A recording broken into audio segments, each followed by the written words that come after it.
Bonjour à tous et bienvenue sur Loclass TV, la chaîne où on review l'intégralité des épisodes de Pokémon. Parce que t'as Loclass ou t'as pas Loclass. 102e épisode, Amour rime avec toujours. Les héros arrivent sur une nouvelle île où ils rencontrent une jeune fille qui est à la recherche de son Nidoran femelle, puis plus tard un jeune garçon à la recherche de son Nidoran mâle, ces deux Nidorans qui se sont enfuis parce qu'ils sont amoureux l'un de l'autre, bien que leurs dresseurs ne peuvent pas se supporter. Après que les héros aient tout fait pour essayer de les mettre ensemble, ils vont se faire enlever par la Team Rocket, puis les héros et leurs dresseurs partiront les sauver, ils pourront se rendre compte qu'en effet ils sont faits l'un pour l'autre et qu'il ne faut pas les séparer, par conséquent ils décideront de les laisser vivre ensemble, et c'est alors que les deux Nidorans évolueront en Nidorino et Nidorina. Un épisode littéralement Roméo et Juliette.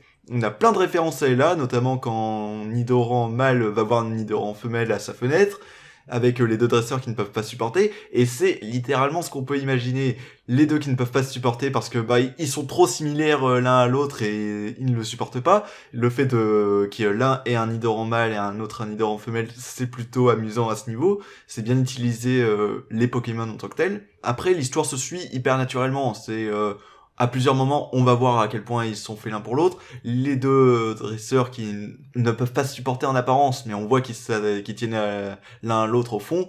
Ce qui a failli être cassé, mais qui, par un échange de regards au combat contre la Team Rocket, est bien prouvé. Donc c'est un épisode qui se suit de manière un peu prévisible, mais qui fonctionne. En plus, il y a plein de petits trucs ça et là qui marchent plutôt bien.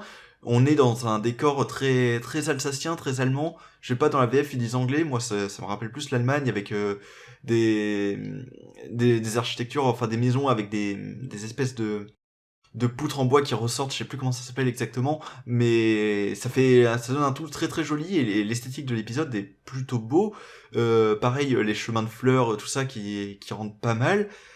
Même la fin où on voit un mariage qui se fait célébrer dans une église du genre, il y a aussi pas mal d'humour ça et là, par exemple à cette scène du mariage à la fin où on voit que Arbok est coincé dans Ampiflore qui prend la place d'une cloche. Pour le coup ça c'est plutôt drôle d'utiliser le physique des Pokémon pour faire des vannes visuelles.